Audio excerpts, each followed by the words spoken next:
Assalamualaikum warahmatullahi wabarakatuh.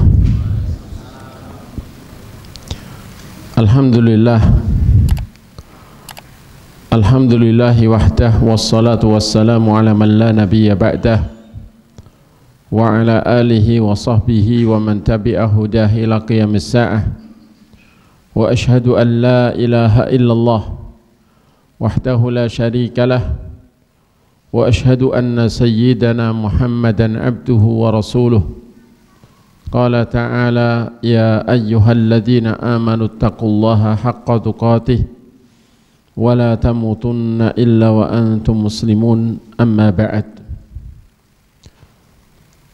Jamaah sekalian yang saya hormati, yang saya cintai, yang semoga selalu dirahmati Allah. Alhamdulillah, segala puji bagi Allah Ta'ala yang masih mencurahkan nikmatnya kepada kita, termasuk kita masih diberi nikmat pendengaran, penglihatan, dan nikmat akal yang sangat mahal, serta nikmat-nikmat di sekujur tubuh kita dan berfungsinya semua organ tubuh kita, dan termasuk nikmat yang sangat besar, nikmat hidayah kepada Islam, kepada tauhid dan sunnah, masih Allah berikan kepada kita, yang itu merupakan nikmat yang jauh lebih berharga dari dunia dan seisinya yang harus kita syukuri. Dan alhamdulillah pada malam hari ini kita pun masih diberi kesempatan, kemauan dan kemampuan untuk berusaha menambah kebaikan dengan menambah pengetahuan tentang agama Allah al-Islam. Dan insya Allah setelah kita telah selesai mengkaji akidah al-Imam Asy-Syafi'i rahimahullah, salah seorang imam besar dalam mazhab Ahlus Sunnah wal Jamaah, dari kitab beliau Al-Wasiyah, maka malam ini insyaallah akan kita awali pengkajian kitab akidah dalam mazhab Al-Hambali,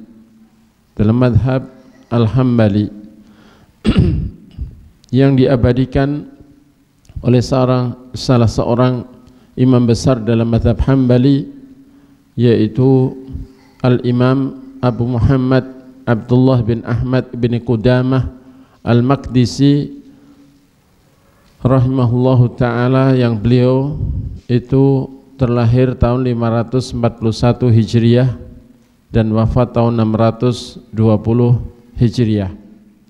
Dan beliau termasuk ulama besar dalam mazhab Hambali, bahkan termasuk kitab fikih terbesar mazhab Hambali adalah kitab karya beliau dan disyarah menjadi kitab Al-Mughni, atau karya beliau kitab Al-Mughni, yang biasanya dalam percetakan itu digabung dengan kitab Asy-Syarhul Kabir. Dan di dalam bab akidah beliau menulis kitab ringkasan akidah dalam mazhab Hambali, yakni kitab Lum'atul I'tiqad Al-Hadi ila Sabilir Rasyad, yakni yang berisikan tentang ringkasan akidah Ahlus Sunnah wal Jamaah yang difahami oleh para ulama dalam mazhab Hambali, sehingga kita nantinya bisa membuktikan apakah akidah empat mazhab itu sama. Nanti akan kita buktikan sendiri. Kalau dahulu sudah kita kaji akidah Imam Syafi'i, dan beliau dalam bab asma wa sifat, dalam bab takdir, dalam banyak bab itu ternyata memang yakni nampak jelas bahwa beliau di atas akidah salafus saleh, akidah para sahabat, para tabi'in dan atba'u tabi'in. Kemudian kembali kepada kitab Lum'atul I'tiqad Al-Hadi ila Sabilir Rasyad. Dalam penjelasan kitab ini saya tidak menjelaskan secara pribadi dari diri saya, akan tapi penjelasannya kita ambilkan dari seorang ulama Arab Saudi, yakni Syekh Muhammad bin Shalih Al-Utsaimin rahimahullahu taala, yang beliau termasuk ulama yang tentunya juga banyak yang menisbatkannya kepada mazhab Hambali, meskipun beliau tidak fanatik dengan salah seorang imam mazhab, akan tapi dalam bab akidah itu kita yakin bahwa beliau adalah mengikuti para imam-imam Ahlus Sunnah wal Jamaah sebelumnya, termasuk para imam mazhab. Dan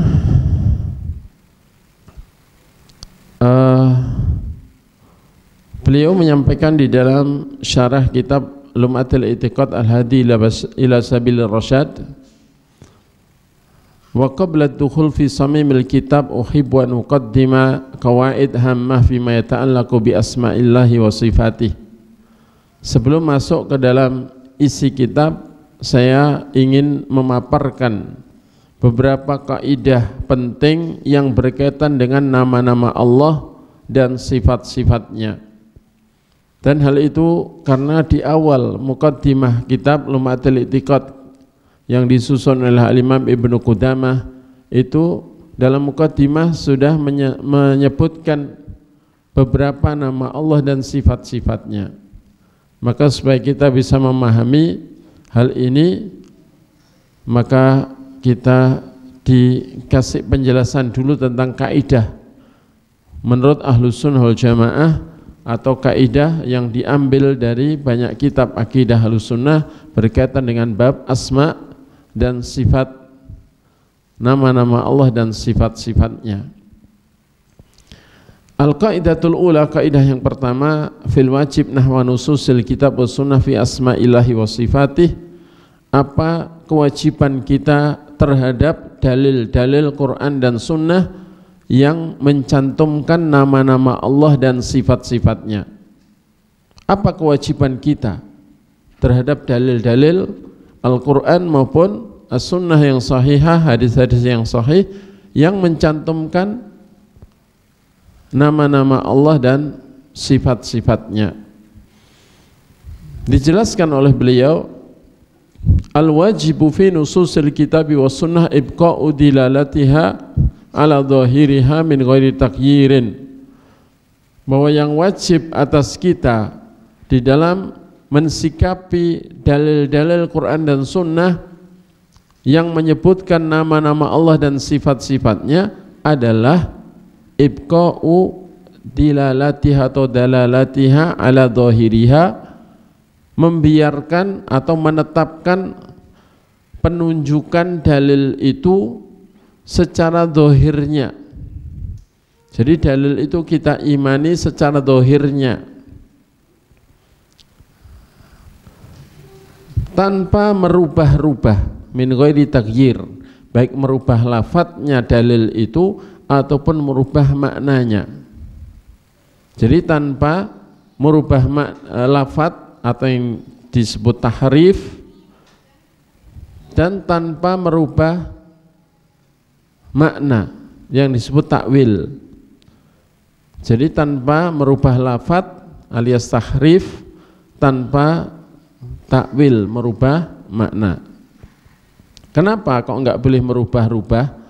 Pertama alasannya li'annallaha anzalal Qur'an bilisanin arabi mubin, karena Allah Ta'ala telah menurunkan Al-Quran itu dengan bahasa Arab yang jelas. Sebagaimana Allah katakan, nazala bihir ruhul amin ala qalbika litakuna minal munzirin bilisanin arabiyyim mubin. Telah membawa turun Al-Quran itu dari sisi Allah, telah membawa turun Al-Quran itu Ar-Ruhul Amin, malaikat yang terpercaya, yakni malaikat Jibril, terpercaya sehingga tidak berani, tidak akan merubah-rubahnya.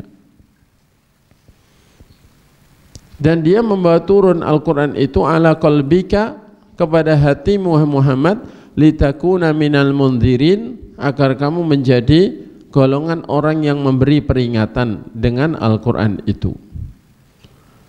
Yang Al-Quran itu dibawa turun oleh malaikat Jibril bilisanin arabiyyin mubin. Dibawa turun oleh malaikat Jibril itu sudah berupa dengan bahasa Arab yang jelas. Dengan bahasa Arab yang jelas.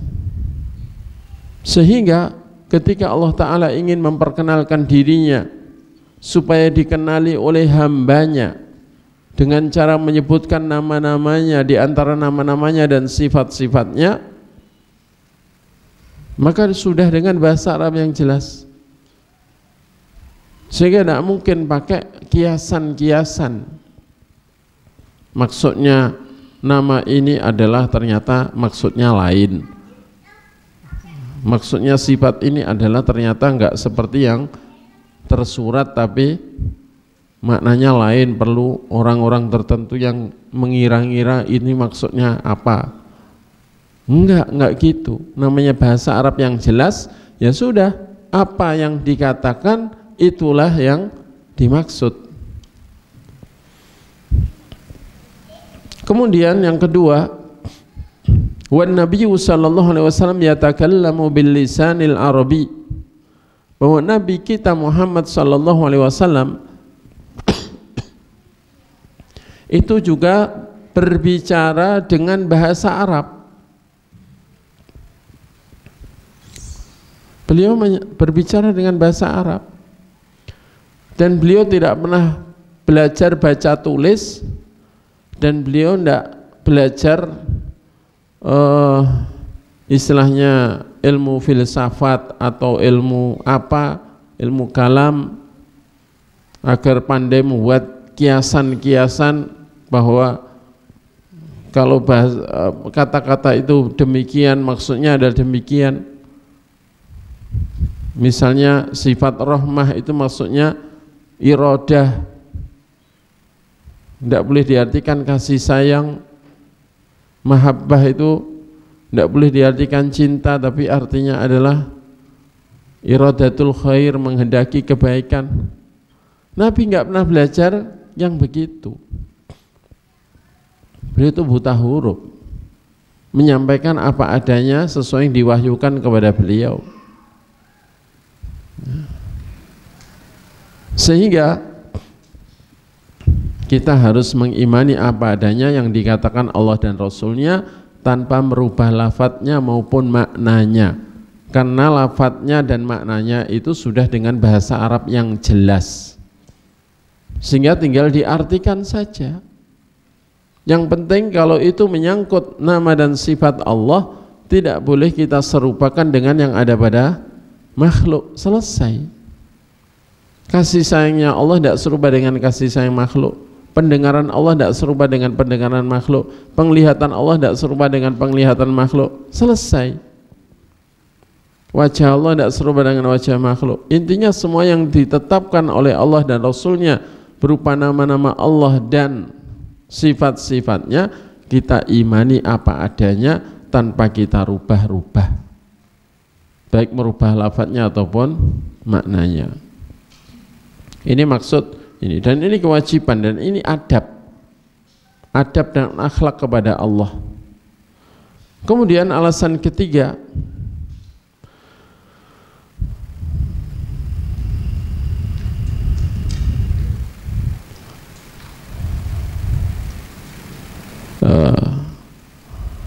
fawajaba ibqa'i dilalatiha ala kalamillahi wa kalami rasulih, fawajaba ibqa'i dilalati kalamillahi wa kalami rasulih ala ma hiya alaihi fi dalikal lisan, wa li anna taghyiraha an dhahiriha qaulun ala Allah bila ilm wa huwa haram. Maka wajib kita itu menetapkan apa adanya perkataan Allah dan Rasulnya secara dohirnya, secara makna yang langsung tersurat, baik lafadz maupun makna yang tersurat, bukan yang tersirat, tapi yang tersurat. Kita harus mengimani dalil-dalil nama dan sifat Allah yang dicantumkan dalam Quran dan Sunnah yang sahihah itu secara tekstual. Teksnya gimana, kita tetapkan seperti itu, supaya kita ini berkata, perihal Allah seperti yang Allah sendiri katakan perihal dirinya dan seperti yang Rasulullah katakan perihal Allah Ta'ala. Kita tidak berani menambahi, mengurangi atau merubah. Pokoknya perihal Allah, karena Dia Maha Gaib dan kita nggak tahu gaib, kita katakan perihal Allah itu seperti yang Allah sendiri katakan perihal dirinya dan seperti yang Rasulullah katakan perihal Allah Ta'ala. Dan itulah adab akhlak yang paling agung di dalam agama ini. Berakhlak kepada Allah, beradab kepada Allah. Wali anna taghyiraha andhariya, dan juga karena merubah-rubah dalil-dalil Quran dan Sunnah yang mencantumkan asma dan sifat Allah, merubah-rubah dari dohirnya, dari teksnya, itu qaulun 'ala Allah bila ilm. Berarti berkata perihal Allah dan atas nama Allah tanpa ilmu. Kenapa tanpa ilmu? Karena dasarnya hanya kira-kira. Terbukti beda kepala, beda mentakwil, beda takwil, beda pendapat tentang maknanya, makna yang tidak sesuai dohirnya itu. Dan kenapa enggak kok tanpa ilmu? Karena memang enggak punya dalil untuk memberi makna. Oh, maknanya rahmah itu bukan kasih sayang. Ngomong begitu itu enggak punya dalil. Maksudnya tangan Allah itu kekuatannya. Ngomong begitu enggak punya dalil. Dan enggak punya ilmu untuk ngomong gitu. Karena tidak pernah melihat zatnya Allah juga, sehingga memastikan Allah tidak punya wajah, tidak punya tangan, itu tidak bisa. Tidak pernah melihat zat Allah, sehingga itu adalah bicara atas dasar prasangka, dan prasangka itu tidak mencukupi kebenaran sedikit pun kalau berkaitan dengan hal gaib apalagi. Allah katakan, iyattabi'una illa dhanna wa inna dhanna la yughni minal haqqi syai'a. Mereka tidak mengikuti kecuali prasangka, padahal prasangka tidak mencukupi kebenaran sedikit pun. Dan berkata atas nama Allah dan juga perihal Allah tanpa ilmu, itu hukumnya adalah haram, bahkan termasuk dosa yang sangat besar. Dan semakin banyak orang yang tersesatkan oleh perkataan tanpa ilmu itu,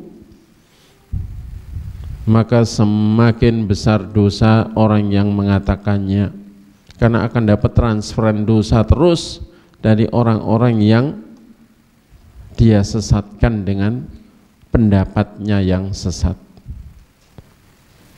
Allah Ta'ala mengatakan, Qul innama harrama rabbi al-fawahisha ma dhahara minha wa ma batan wal ithma wal baghya bighairil haqqi wa an tusyriku billahi ma lam yunazzil bihi sultana wa an taqulu 'ala Allahi ma la ta'lamun.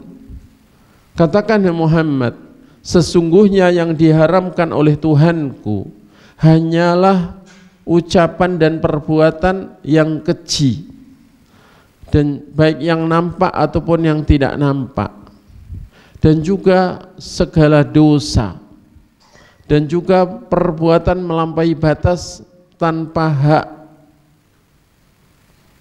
dan juga yang diharamkan adalah kalian menyekutukan Allah, berbuat syirik yang Allah tidak pernah menurunkan dalil pembenarnya, dan juga termasuk yang diharamkan, bahkan ini yang di atasnya syirik, yaitu antaqulu 'ala Allahi ma la ta'lamun. Kalian berkata atas nama Allah ataupun perihal Allah tanpa ilmu. Al-Imam Ibnu Qayyim Al-Jauzi rahimahullah mengatakan dalam ayat ini bahwa ayat ini menyebutkan, Allah Ta'ala menyebutkan tingkatan dosa, tingkatan yang diharamkan. Yang paling ringan adalah ucapan dan perbuatan keji, rusuh dan sebagainya. Kemudian di atasnya adalah itsm, itu sebutan untuk dosa sedang dan dosa besar. Kemudian berbuat bagyun, ya, bighairi hak, perbuatan melampaui batas dan melampaui hak orang lain tanpa hak, mendolimi orang lain. Kemudian di atasnya lagi adalah syirik. Kemudian paling berat adalah berkata atas nama Allah, perihal Allah tanpa ilmu. Sementara ilmu itu apa toh? Ilmu adalah sebagaimana dikatakan oleh para ulama, termasuk Imam Asy-Syafi'i rahimahullah pernah mengatakan al-ilmu qaulullah wa qaulur rasul. Ilmu adalah firman Allah dan sabda Rasul, itulah ilmu.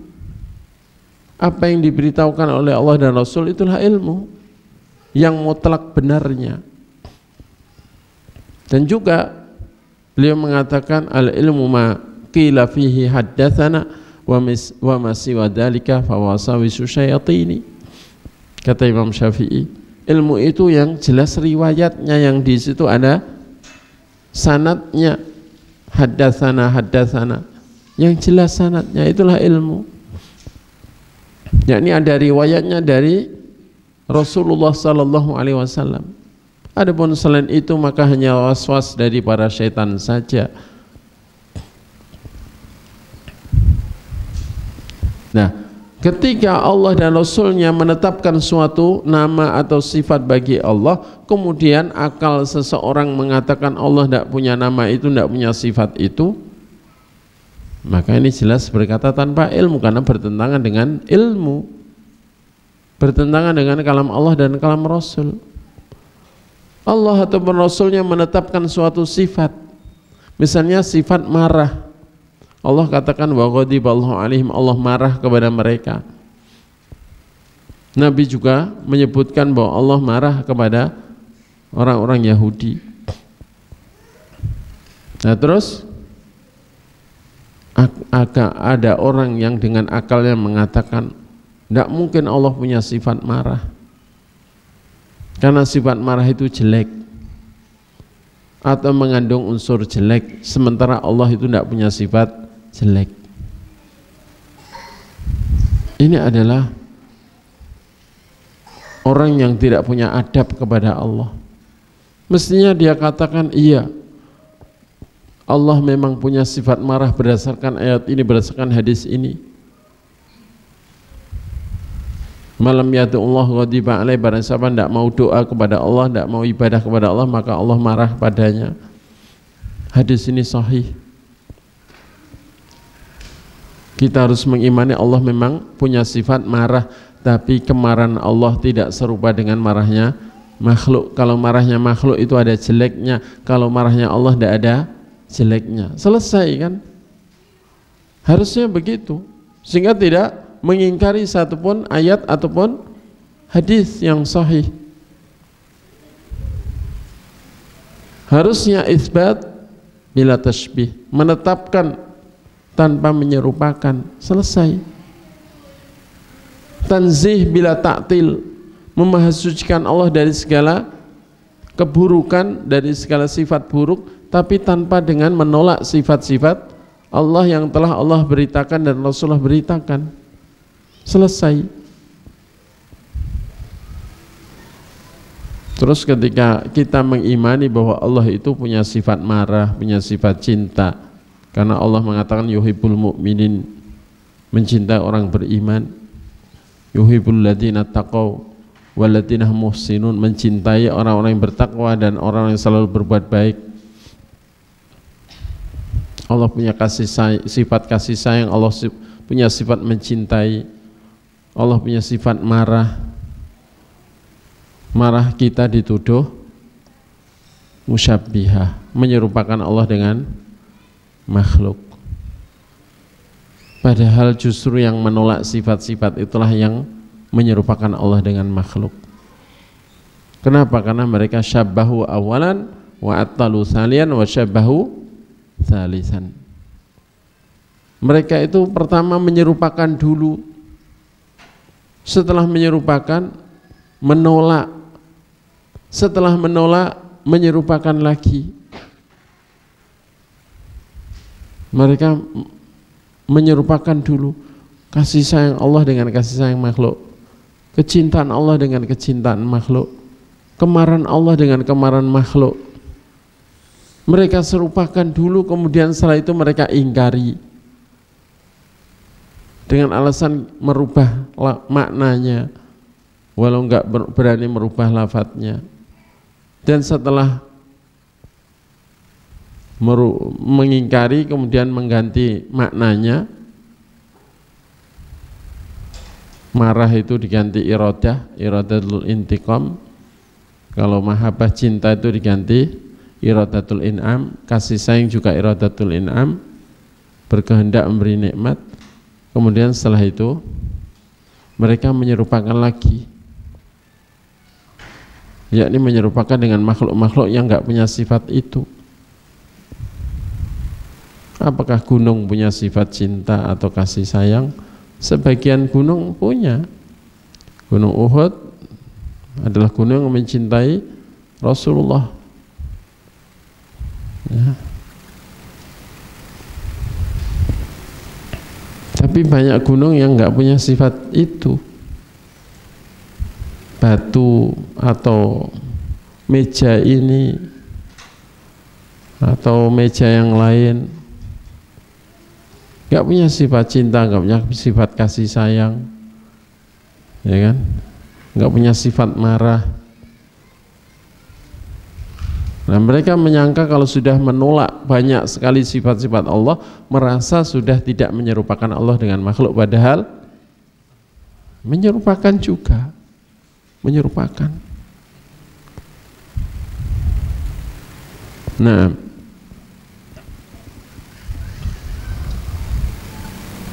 wa mithalu dzalik, contoh yang demikian itu juga adalah qaulullah ta'ala, firman Allah Ta'ala, bal yadahu mabsutatani yunfiqu kaifa yasha. Bahkan kedua tangan Allah keduanya dibentangkan, dia memberi dengan cara yang dia kehendaki. Fa inna dhahiral ayah anna lillahi yadain haqiqatain fa yajibu itsbatu dzalika lahu, fa idza qala qail al murad bihima al quwwah qulna lahu hadza sarfun lil kalam an dhahirihi fala yajuzul qawlu bih li'annahu qaulun 'ala Allah bila ilm. Maka zahirnya ayat ini menunjukkan bahwa Allah memiliki dua tangan. Dua tangan yang hakiki, yang tidak serupa dengan tangan seluruh makhluknya. Maka wajib menetapkan itu bagi Allah. Maka apabila ada yang berpendapat bahwa yang dimaksud dengan dua tangan adalah kekuatan, kita katakan kepadanya bahwa perkataan Anda ini memalingkan perkataan dari zahirnya perkataan. Dan tidak boleh berkata begitu, karena berkata begitu berarti berkata tentang Allah dan atas nama Allah tanpa ilmu. Karena ilmu itu kalam Allah dan kalam Rasul. Dalam kalam Allah dan kalam Rasul ada penyebutan dua tangan Allah. Kok malah ditiadakan, diingkari dan berpendapat Allah nggak punya tangan? Memangnya pernah lihat Allah? Pernah lihat zatnya sehingga memastikan Allah nggak punya tangan? Mereka pasti bilang, loh kalau Allah punya tangan kan malah akal. Kalau Allah punya tangan kan seperti manusia, padahal Allah nggak serupa dengan manusia. Kita jawab, memangnya kalau sudah ya mengingkari sifat zat, yakni sifat khabariyah berupa tangan Allah itu sudah tidak menyerupakan dengan makhluk. Memang Anda tidak lagi menyerupakan Allah dengan manusia, tapi Anda menyerupakan Allah dengan makhluk yang lain yang tidak punya tangan. Sementara Allah menetapkan punya dua tangan. Berarti telah terjerumus pada ingkar, mengingkari ayat Quran, kemudian masih terjerumus pada menyerupakan lagi. Apalagi sebelum mengingkari itu menyerupakan dulu dalam pikirannya, menyerupakan tangan Allah dengan tangan manusia. Kemudian setelah menyerupakan, menolak, mengingkarinya. Setelah mengingkari, menyerupakan lagi, menyerupakan Allah dengan makhluk yang tidak punya tangan. Dan mereka itu tidak hanya sifat tangan yang mereka ingkari, bahkan sifat wajah mereka ingkari, sifat mata mereka ingkari. Nah, akhirnya apa? Mereka menyerupakan Allah dengan makhluk yang tidak punya tangan, tidak punya wajah, tidak punya mata. Makhluk apa itu? Kalau di film Wali Songo, makhluk itu di syuting gitu ya. Apa? Ya, mereka meyakini Allah menyatu dengan semua makhluknya. Kemudian Mbah Jenar yang mereka sebut Syekh, ya guru, Syekh Sayyidi Jenar, Syekh tuanku Jenar, begitu mereka nyebutnya. Ketika mengatakan aku adalah dia, dia adalah aku, kemudian Siti Jenar dianggap murtad oleh Wali Songo, diperangi, dibunuh karena dianggap merusak akidah umat dengan akidahnya wahdatul wujud, meyakini semua wujud makhluk adalah wujudnya Allah sendiri. Apa? Begitu dibunuh, jasadnya hilang, yang ada adalah bajunya. Begitu bajunya diambil, apa yang ada di situ? Di bawah baju itu cacing. Karena cacing makhluk yang nggak punya tangan, nggak punya kaki, nggak punya wajah, nggak punya mata.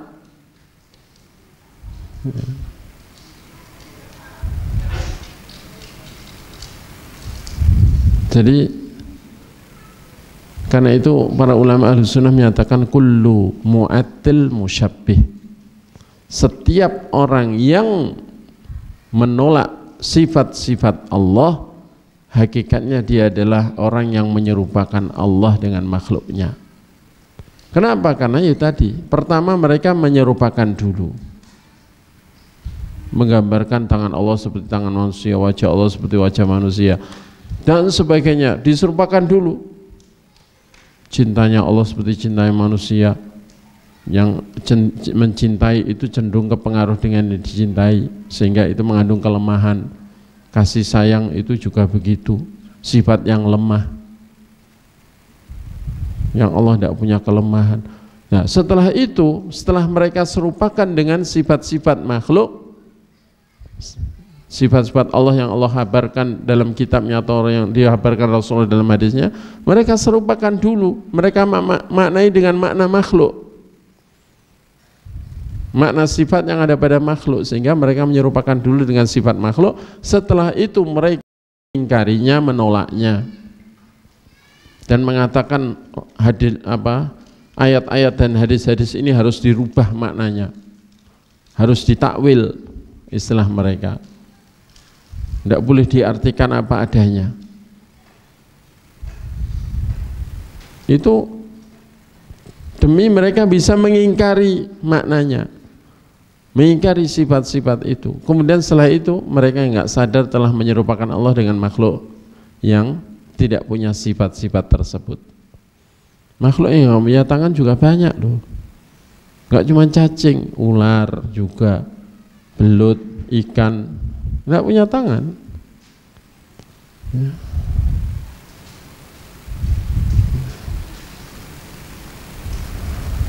Yang nggak punya wajah juga makhluk mati banyak, semongko, melon, nggak punya wajah.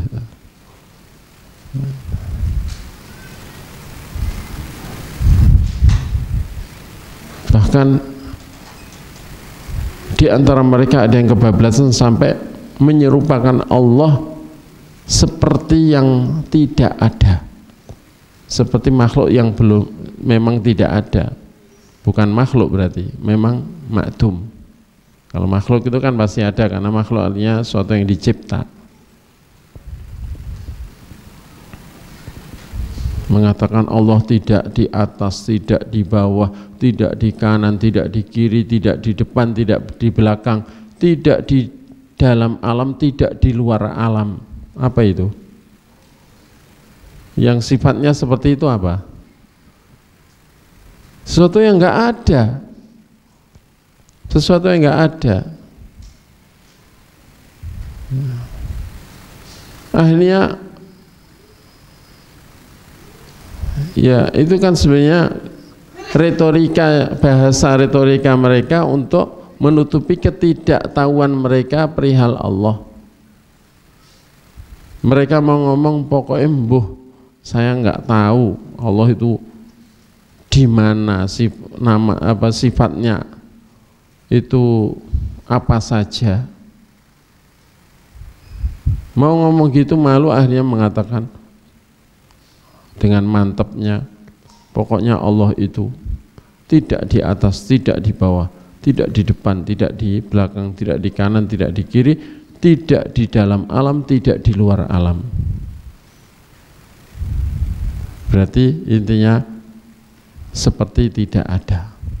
Karena itu sebagian orang Jahmiyah sampai mengatakan Allah ada tapi tidak ada, Allah tidak ada tapi tidak ada. Itu orang gila pun bingung memahami kalimat itu. Ada tapi tidak ada. Tidak ada tapi tidak ada. Ya, orang gila pun tidak paham ini. Apalagi orang waras. Lebih nggak paham, tidak bisa nerima, ini kontradiksi.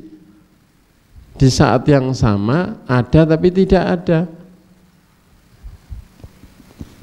Ini sudah akhirnya bisa klop dengan orang-orang ateis. Karena itu orang-orang demikian di banyak negeri itu lebih harmonis bersama orang ateis dalam banyak kepentingan. Ya. Baik. Jamaah sekalian yang semoga selalu dirahmati Allah.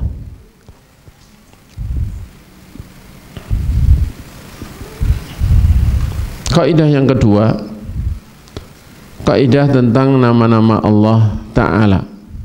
Dan di bawah kaidah ini ada beberapa cabang kaidah.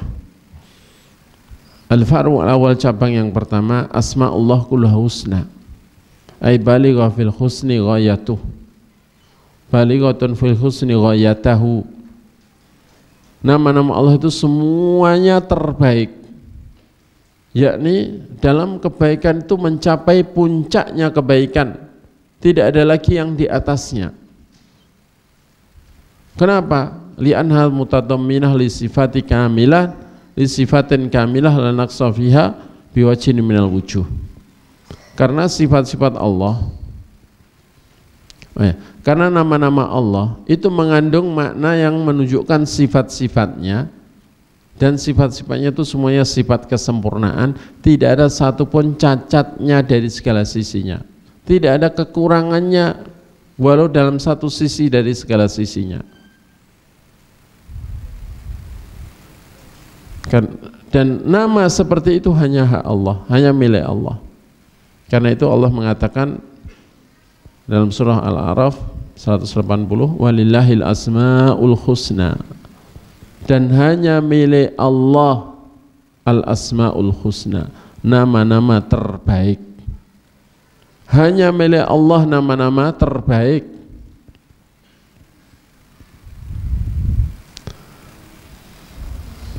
Kenapa nama terbaik? Karena mengandung makna sifat yang sifat itu menunjukkan kesempurnaan dalam puncaknya kesempurnaan. Tidak ada lagi kesempurnaan di atasnya. Dan tidak ada satupun makhluk yang mensejajari dia dalam kesempurnaan sifat, walau dalam satu sifat pun. Penglihatan Allah adalah dalam puncak kesempurnaannya, sehingga tidak ada sesuatu yang tertutupi bagi Allah untuk melihatnya. Walau bakteri atau kuman atau virus yang sangat lembut, ukurannya bukan lagi mikron, bahkan nano, berada di dasar laut yang paling dalam atau berada di dalam gua yang dalam masih ketutup batu, ya, Allah melihatnya.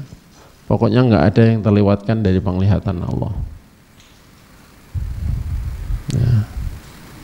Dan Allah melihatnya nggak harus ke situ. Allah melihat dari atas seluruh ciptaannya, karena dia tidak menempati ciptaannya dan dia tidak ditempati oleh ciptaannya. Walau udara, dia terpisah dengan seluruh ciptaannya.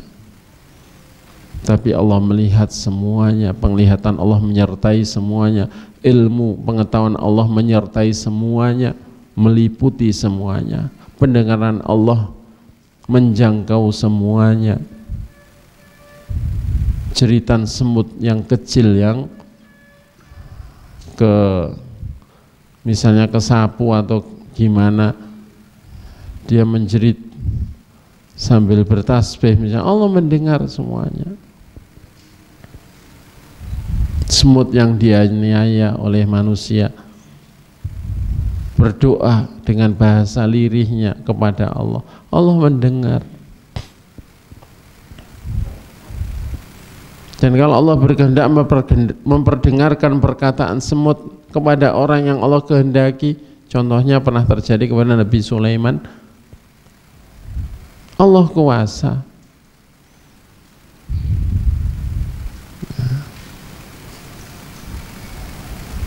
Jadi hanya milik Allah nama-nama terbaik itu. Karena itu tidak boleh kita menyerupakan. Kita tetapkan semua nama dan sifat Allah tanpa kita serupakan. Itulah manhaj Ahlus Sunnah, itsbat bila tashbih. Dan kita mahsucikan Allah Ta'ala dari segala keserupaan dengan makhluk tanpa dengan cara mengingkari sifat-sifat Allah yang Allah dan Rasul tetapkan. Tanzih bila ta'til. Misalu dzalik, contoh yang demikian itu Ar-Rahman, nama Ar-Rahman. Yang nama ini termasuk nama yang Allah tonjolkan di surat pertama dalam Al-Quran, bahkan disebut 2 kali dalam basmalah dan dalam ayat yang ketiga, Ar-Rahmanir Rahim, bersama nama Ar-Rahim. Maka fahuwa ismun min asma'illah, fahuwa ismun min asma'illahi ta'ala. Ini salah satu dari nama-nama Allah Ta'ala.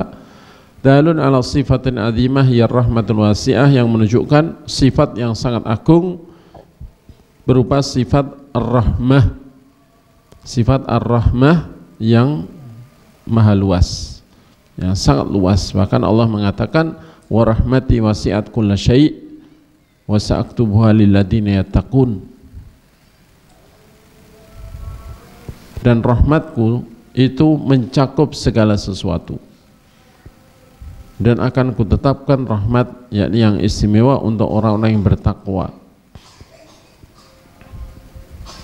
Berarti di antara sifat Allah sifat Ar-Rahmah, di antaranya ditunjukkan oleh nama Ar-Rahman dan nama Ar-Rahim. Semuanya dari kata dasar yang sama, yakni rahmah, dari masdar yang sama, yakni rahmah. Dan sifat rahmah ini termasuk yang diingkari oleh banyak ahlu bid'ah dalam akidah. Banyak ahlu bid'ah dalam akidah, Jahmiyah, Mu'tazilah, Kilabiyah, mengingkari nama ini, sifat ini. Kalau nama Ar-Rahman, Ar-Rahimnya, selain Jahmiyah mengimaninya, bahwa di antara nama Allah Ar-Rahman, di antara nama Allah Ar-Rahim, tapi mereka tidak mengimani sifat rahmah. Karena itu kalau antum ketemu orang mengatakan Ya. Sifat Allah itu apa saja? Oh ya, ada 20. Ya. Apa saja? Mereka pasti akan menyebutkan 13. Bukan 20 tapi 13. Dan tidak disebutkan di situ sifat rahmah. Padahal sifatnya termasuk sifat yang paling Allah tonjolkan kepada hambanya, supaya hambanya mengenal Allah itu memang maha kasih sayang, murah dengan kasih sayangnya dan memberi kasih sayang istimewa kepada siapa yang dia kehendaki. Ar-Rahmanir Rahim. Bahkan Allah juga mengatakan kataba ala nafsihi rahmah, Allah menetapkan untuk dirinya sifat rahmah.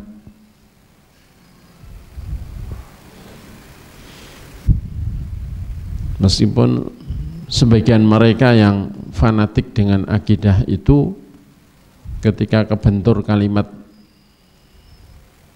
atau ayat kataba ala nafsihi rahmah, mereka bilang ya 20 sifat ini maksudnya enggak membatasi.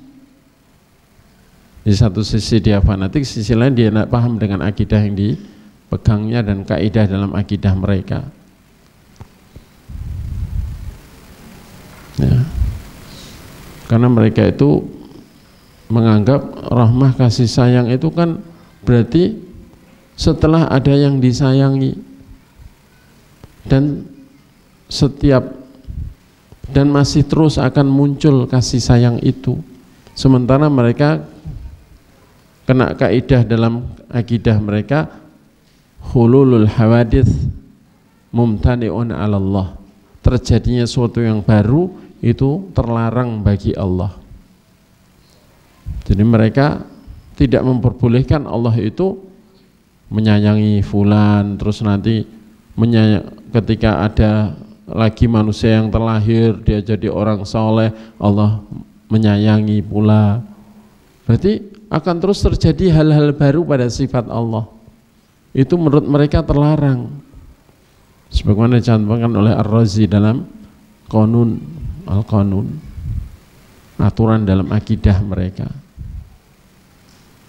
Nah, makanya sifat-sifat tidak diimani. Nah, itu yang komitmen dengan akidah mereka. Tapi ada juga yang cuman fanatik tok tapi nggak paham, akhirnya bilangnya gitu tadi. Ya. Bilangnya sifat Allah 20 tapi hanya bisa menyebutkan 13, kemudian ketika dibenturkan dengan berarti Allah nggak punya sifat rahmah, kok nggak ada tadi yang 20 yang disebutkan? Oh ya, ya Allah punya, kan 20 ini nggak membatasi. Terus berarti Allah nggak punya sifat adil. Oh ya punya, kan ini nggak membatasi.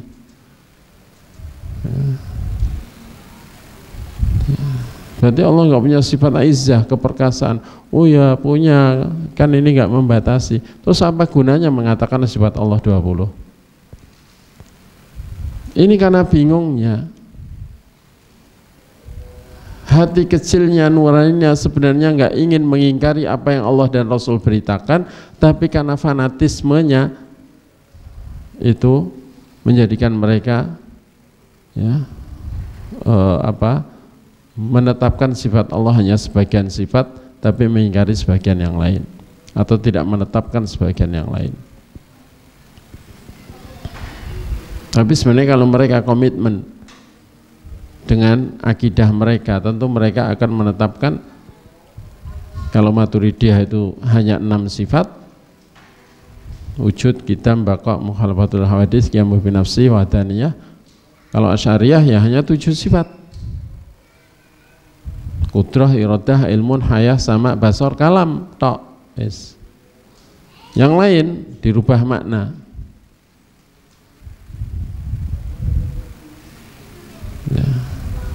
Nah, tapi kebentur kepada pengingkaran banyak ayat dan juga kepada keruwetan yang nggak jelas bagaimana lepas dari keruwetan itu.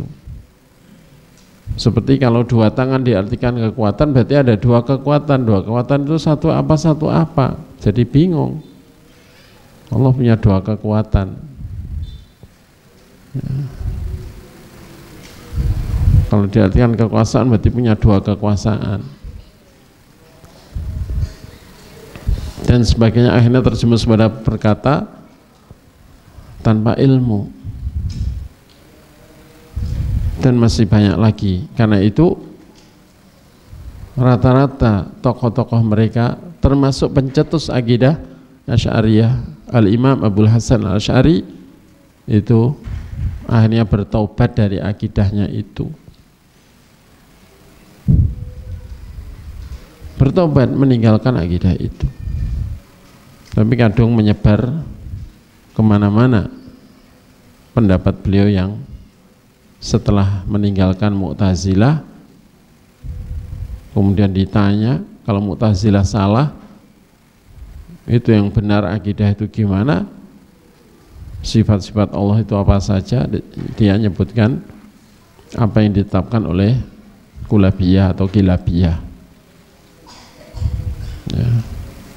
Tapi setelah itu beliau tobat dan menyusun beberapa kitab, diantaranya kitab Al-Ibanah An-Usulid Diyanah. Jamaah sekalian yang semoga saya hormati Allah, dari kaidah bahwa nama Allah semuanya husna, kita tahu berarti bukan termasuk nama Allah Ad-Dahr, masa atau waktu. Kenapa? Karena masa atau waktu li'annahu la yatadammanu ma'nan yablughu ghayatal husni, tidak mengandung makna yang menunjukkan puncaknya kebaikan, puncaknya sifat kebaikan, karena waktu bukan kata sifat. Waktu itu berupa siang malam yang silih berganti, yang berjalan dan silih berganti. Karena itu ketika ada hadis Rasulullah mengatakan la tasubud dahra fa innallaha wad dahr, jangan kalian mencela dahar karena Allah adalah dahar. Itu tidak boleh kita tetapkan bahwa di antara nama Allah adalah ad-dahr, walau dalilnya dohirnya hadis itu begitu. Kenapa? Karena ad-dahr itu artinya masa atau waktu. Waktu itu tidak menunjukkan makna sifat dan tidak menunjukkan sifat yang pada puncak kebaikan dan kesempurnaan. Sehingga karena nama Allah itu semuanya husna, berarti yang tidak menunjukkan makna husna itu tidak mungkin menjadi nama Allah. Terus maksudnya apa ad-dahr di sini? Maksudnya jangan mencela waktu, karena kalau kalian mencela waktu secara langsung mencela Allah, itu maksudnya bukan secara tidak langsung mencela Allah, tapi secara langsung mencela Allah. Karena kata-kata Malikud Dahri Al-Mutasarrifu Fid Dahri itu dimahdzuf, dihilangkan. Yang seandainya diterjemahkan itu harus dimunculkan. Dalam bahasa Arab itu kalau ada kalimat yang mahdzuf, tidak dicantumkan, dalam penterjemahan harus dihadirkan. Maka makna hadis itu, jangan kalian mencela waktu karena Allah adalah pemilik waktu. Tidak boleh diartikan karena Allah adalah waktu, tidak boleh. Karena Allah adalah pemilik waktu yang atau pengatur waktu. Ya. Loh, ini berarti takwil dong? Bukan takwil. Kalau toh disebut takwil, oke, takwil tapi berdasarkan petunjuk dalil. Takwil itu kalau ada dalil yang menunjukkan bahwa makna ini adalah ini berdasarkan dalil ini, itu boleh. Karena dalam hadis yang lebih panjang, hadis yang sama tapi lebih panjang, Rasulullah mengatakan qala ta'ala, Allah berfirman, biyadil amru uqallibul laila wan nahar. La tasubud dahra fa innallaha wad dahr. Qala ta'ala biyadil amru uqallibul laila wan nahar. Jangan kalian mencela waktu, karena Allah adalah pemilik waktu atau pengatur waktu. Allah mengatakan, akulah yang hanya di tanganku segala perkara, aku yang membolak-balikkan siang dan malam. Berarti siang malam itulah waktu, Allah yang membolak-balikkannya, bukan yang dibolak-balik. Seandainya Allah itu waktu, berarti Allah yang dibolak-balikkan. Ya, berarti waktu itulah yang dibolak-balikkan oleh Allah, diperjalankan, diatur dan disilih bergantikan. Yang dibolak-balikkan bukan yang membolak-balikkan. Jelas. Inilah tafsir atau ya penjelasan makna dari dalil. Baik. Kemudian cabang kaidah yang kedua, asmaullah ghairu mahsuratin bi adatin muayyan. Nama-nama Allah tidak bisa dibatasi dengan jumlah tertentu. Ini sudah pernah kita sampaikan dulu waktu mengkaji akidah Imam Syafi'i juga. Ya, kaidah ini pernah tersampaikan dan terjelaskan. Dan hal itu karena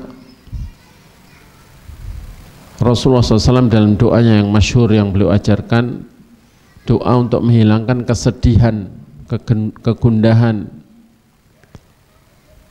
Allahumma inni abduk wa buna abdik wa buna amatik nasiyati biyadik madin fiyya hukmuk adlun fiyya qada'uk as'aluka bikulli ismin huwalak sammaita bi nafsak aw anzaltahu fi kitabik aw 'allamtahu ahdan min khalqik aw ista'tharta bihi fi ilmil ghaibi indak anta ja'al qur'ana rabi'a qalbi wa nura sadri wa jala huzni wa dhabahammi wa ghammi. Barang siapa yang berdoa ditimpa kesedihan kemudian berdoa dengan doa itu, niscaya Allah menghilangkan kesedihan darinya. Nah, di dalam doa itu ada kata-kata as'aluka bikulli ismin huwalak, aku minta kepadamu ya Allah dengan wasilah atau dengan tawasul, bertawasulkan seluruh namamu yang telah kau gunakan untuk menamai dirimu, atau nama yang telah engkau ajarkan kepada seorang dari makhlukmu, atau nama yang telah kau turunkan dalam kitabmu, atau nama yang engkau pilih dalam ilmu ghaib di sisimu. Nama yang Allah simpan dalam ilmu ghaib di sisinya tentu yang tahu hanya Allah. Yang tahu apa saja nama itu dan berapa jumlah nama yang Allah simpan dalam ilmu ghaib di sisinya, yang tahu hanya Allah. Sehingga kita nggak boleh membatasi nama Allah hanya sekian, nggak boleh.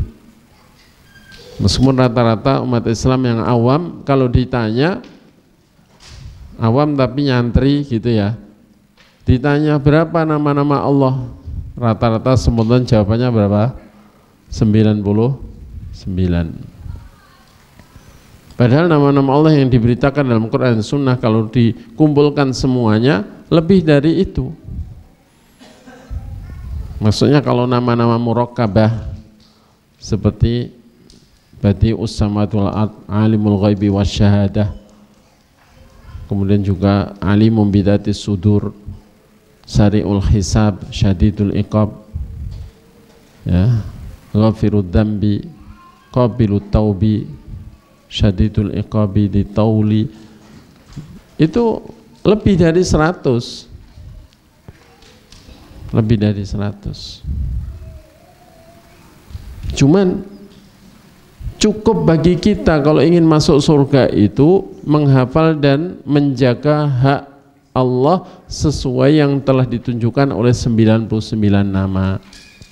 Jadi dari sekian banyak nama Allah, cukup kita ambil yang 99, kita hafal dan kita penuhi hak-hak Allah sesuai yang ditunjukkan nama-namanya itu sudah cukup untuk masuk surga. modal masuk surga itu sudah cukup. Itu maksudnya. Rasulullah mengatakan innalillahi tis'atan wa tis'ina asman man ahsaha dakhalal jannah. Sesungguhnya bagi Allah itu ada 99 nama yang barang siapa menghafal yang 99 itu niscaya masuk surga. Hadis ini tidak membatasi jumlah nama Allah hanya 99. Tidak. Hadis ini menunjukkan bahwa di antara nama-nama Allah itu ada 99 nama yang barang siapa menghafal dan menjaga yang 99 itu maka sudah dijamin masuk surga. Itu maksud hadis itu begitu. Sama dengan saya mengatakan indi mi'atu dirham a'datuha lis-sadaqah faman arada atau faman kana minkum ya, minal muhtajin falyati ilayya. Sesungguhnya saya punya 100 dirham yang saya siapkan untuk sedekah. Barang siapa dari kalian termasuk orang yang membutuhkan supaya datang kepada saya. Apakah kalimat ini menunjukkan bahwa uang saya hanya 100 dirham? Enggak. Tapi ini menunjukkan bahwa saya memiliki 100 dirham yang saya siapkan untuk sedekah. Itu maksudnya. Karena Nabi tidak mengatakan inna asma Allah tis'atun wa tis'un asman. Sesungguhnya nama-nama Allah itu 99. Nabi enggak bilang gitu. Kalau seandainya kalimatnya Nabi seperti itu, ya berarti memang nama Allah hanya 99. Tapi Nabi kan mengatakan inna lillahi tis'atan wa tis'in asman man ahsada al jannah. Sesungguhnya bagi Allah atau di sisi Allah itu ada 99 nama yang barang siapa menghafal dan menjaga yang 99 itu niscaya masuk surga. Adapun nama-nama Allah yang lain itu masih banyak yang Allah simpan dalam ilmu ghaib di sisinya juga masih ada, entah berapa, hanya Allah yang tahu. Baik.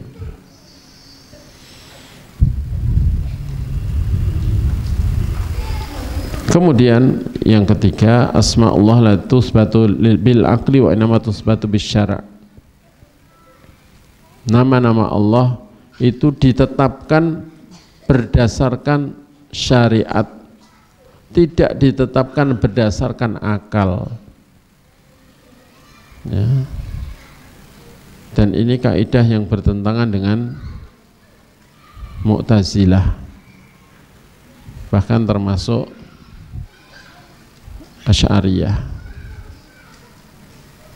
Karena Asy'ariyah menetapkan sebagian sifat, 7 sifat itu kesimpulannya inilah yang ditetapkan oleh akal yang sehat. Ya. Meskipun sebagiannya itu seperti sifat kalam menurut Asy'ariyah berbeda dengan sifat kalam menurut Ahlus Sunnah wal Jamaah. Kalam menurut Asy'ariyah, kalam Allah itu kalam qadim, perkataan di masa azali, ya. Sebelum Allah mencipta segala sesuatu. Setelah mencipta, Allah tidak lagi berkata-kata selamanya. Jadi Allah dibatasi, boleh bicara itu hanya dulu sebelum mencipta segalanya. Setelah mencipta tidak boleh bicara. Itu kira-kira beradab enggak ngomong begitu? Ya. Manusia boleh bicara kapan saja, malah nggak boleh bicara lagi. Itu saking bingungnya mereka, di satu sisi menetapkan sifat Allah, tapi di sisi lain takut menyerupakan sifat Allah dengan sifat makhluk. Nantilah Allah boleh bicara kapan saja, kan malah seperti manusia. Wah, supaya sifat berbicaranya Allah tidak serupa dengan sifat bicara manusia, berarti sifat bicara Allah hanya di masa belum ada makhluk, sehingga tidak ada yang diajak bicara. Ya, bicaranya bicara sendiri, tidak ada yang diajak bicara. Kaidah mereka adalah itu tadi, hulul hawadits 'ala Allah mumtani'. Terjadinya sesuatu yang baru bagi Allah itu terlarang. Kapan disebut baru? Yakni setelah ada makhluk, karena semua makhluk itu hawadits. Semua makhluk itu baru. Allah yang qadim, Allah yang lama. Jadi akhirnya mereka bingung gitu loh ya. Padahal Allah berbicara kepada Nabi kita ketika berbicara kepada para Nabi ketika mengutus para Nabi, bicara juga kepada Nabi Musa ketika Nabi Musa berada di bukit-bukit Tur. Allah juga bicara dengan Nabi kita ketika Nabi kita Mi'raj. Dan Allah akan bicara kepada manusia ketika nanti di pengadilan, di mahsyar. Ya. Allah, Rasulullah mengatakan, ma minkum illa sayukallimuhu rabbuhu laisa bainahu wa bainahu turjuman. Tidak ada seorang pun dari kalian kecuali akan diajak bicara langsung oleh Allah. Tidak ada antara dia dengan Allah itu penterjemah. Itu nanti di hari pengadilan, hari hisab. Loh, kalau Allah tidak boleh bicara kapan saja dia kehendaki, waduh ini ya gimana? Kok berani ya melarang Allah bicara kapan saja dia kehendaki, sementara dia kapan saja mau ngomong dia ngomong. Ya. Ini su'ul adab ma Allah, buruk adab akhlak kepada Allah. Ya. Karena itu orang-orang yang memahami betul akidah tersebut, kalau masih punya fitrah ya pasti wah ini bertentangan dengan banyak dalil Quran maupun sunnah. Ya. Padahal ahlus sunnah wal jamaah harus menjunjung tinggi dalil Quran dan sunnah, harus menjunjung tinggi kalam Allah dan kalam Rasulnya, dan tidak boleh membantah kalam Allah dan kalam Rasulnya. Jadi nama-nama Allah tidak boleh ditetapkan berdasarkan akal, sesungguhnya ditetapkannya hanya berdasarkan syariat, karena nama-nama Allah itu tauqifiyah, paten, tidak boleh ditetapkan kecuali apa yang ditetapkan oleh Allah sendiri dalam kitabnya atau melalui lisan Rasulnya Shallallahu Alaihi Wasallam. Ini alasan yang pertama. Alasan kedua, li'anal aqla la yumkinuhu idraku ma yastahiqu ta'ala minal asma. Akal itu enggak mungkin menjangkau apa yang menjadi haknya Allah berupa nama-nama. Kira-kira nama Allah yang pas itu apa saja ya nama-namanya? Enggak bisa akal kita menjangkau begitu. Ya. Sehingga wajib wukuf ala ma jaa anillahi wa rasulih, harus berhenti dalam hal ini menunggu apa yang dikatakan Allah dan Rasulnya. Wali'an tasmiyatahu bima lam yusammi bi nafsahu au inkar ma samma bihi nafsahu jinayah fi haqqihi ta'ala. Dan juga karena memberi nama Allah dengan nama yang tidak pernah Allah tetapkan untuk dirinya, Allah gunakan untuk menamai dirinya, baik dalam kitabnya atau melalui lisan Rasulnya, atau sebaliknya mengingkari apa nama-nama yang telah Allah gunakan untuk menamai dirinya, itu semuanya sikap kurang ajar kepada Allah, sifat tidak beradab kepada Allah. Coba nama saya Anwar Zain ya. Terus ketika ada orang tanya siapa namanya, saya bilang Anwar Zain. Orangnya ngingkari, tidak mungkin nama jenengan Anwar Zain, tidak mungkin. Loh saya ini loh dari kecil dikasih nama orang tua saya Anwar Zain. Enggak, saya enggak percaya. Ini berarti kan enggak menghargai nama saya, kan begitu kan. Sama itu pasnya namanya Sugeng, misalnya begitu. Ya. Ya. Ya. Atau mungkin ada yang namanya Pak Nur ya. Anwar sebenarnya juga jamak dari Nur ya. Oh, enggak percaya. Oh, nama jenengan itu bukan Nur, tapi Cahyo, misalnya begitu. Ya. Kan jenengan wong Jawa, Nur itu nama Arab, dengan itu Cahyo aja. Nah, saya lebih senang Nur. Iya, tapi jenengan wong Jawa. Nah, ini kan mengingkari nama atau merubah nama. Ini sikap tidak beradab, apalagi kepada Allah.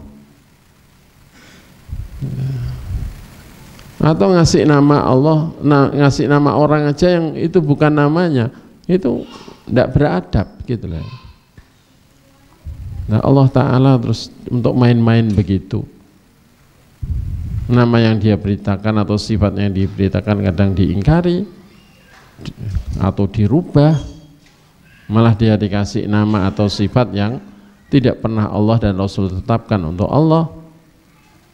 Ini su'ul adab, padahal bobotnya adab dan akhlak kepada Allah itulah yang paling berat di timbangan hari kiamat. Rasulullah mengatakan, ma min syai'in athqalu fi mizanil abdi yaumal qiyamah fi mizanil mu'min yaumal qiyamah min husnil khuluq. Tidak ada sesuatu yang lebih berat di timbangan amal hari kiamat dibandingkan akhlak yang baik. Dan akhlak itu para ulama membaginya banyak, di antara yang tertinggi adalah akhlak kepada Allah. Ya. Jadi orang Mu'tazilah itu enggak, orang Jahmiyah yang mengingkari semua nama dan sifat Allah itu enggak berakhlak kepada Allah. Orang Mu'tazilah mengimani semua nama tapi mengingkari semua sifat, enggak berakhlak kepada Allah. Ya, orang-orang yang ya mengimani sebagian sifat tapi menolak sebagian banyak yang lain, itu juga kurang berakhlak kepada Allah. Ahlus sunnah tidak berani mengingkari satupun nama atau sifat yang Allah tetapkan untuk dirinya, dan menetapkannya tanpa berani menyerupakan, tanpa berani merubah. Pokoknya mengatakan perihal Allah seperti yang Allah dan Rasul katakan sendiri, udah. Itulah akhlak, itulah adab. Dan alhamdulillah segala puji bagi Allah yang telah menunjuki kita kepada manhaj beragama yang benar ini. Taib. Mungkin itu dulu apa yang bisa disampaikan karena sudah cukup malam, takutnya nanti bosan dan ngapok-ngapoki ya. Jadi biar bulan depan tidak kapok datang, kita akhiri saja sampai di sini. Insya Allah tentang cabang kaidah ini, tentang nama-nama Allah ini belum selesai ya, kurang satu. Kemudian nantinya cabang kaidah tentang sifat. Ya, tadi tentang nama, ini tentang sifat, itu juga ada tambahan lagi. Kemudian setelah itu baru kita membaca isi kitabnya dan mendengarkan penjelasan para ulama tentang pernyataan imam besar dalam mazhab Hambali ini. Kita akhiri, subhanakallahumma bihamdik asyhadu an la ilaha illa anta astaghfiruka wa atubu ilaik. Wa sallallahu ala nabiyyina Muhammadin wa ala alihi wa sahbihi wa akhiru da'wana alhamdulillahi rabbil alamin. Wassalamualaikum warahmatullahi wabarakatuh.